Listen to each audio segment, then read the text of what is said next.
bumblebees love this.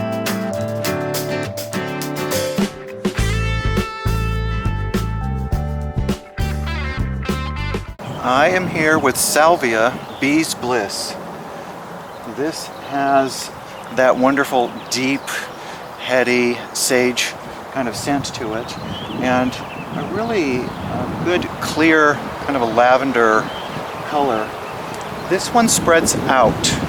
So when you plant it, you're going to have a plant that's much wider, many feet, and it's only a foot or in bloom, barely taller than that.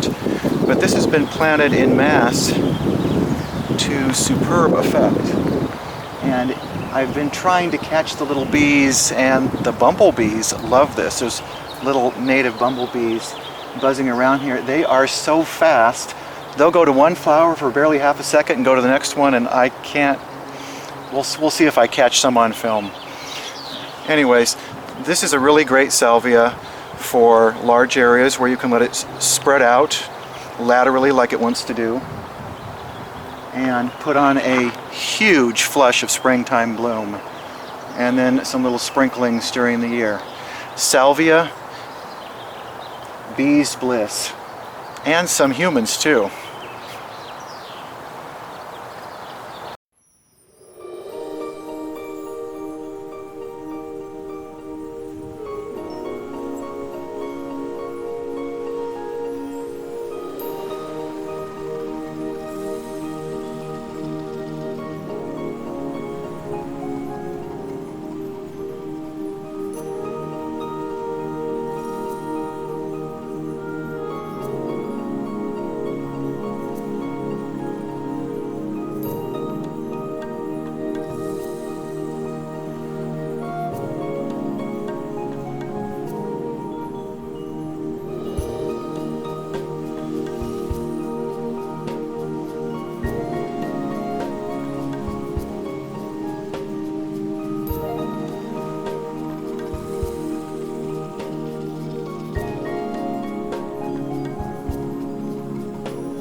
Hi, thanks for joining me.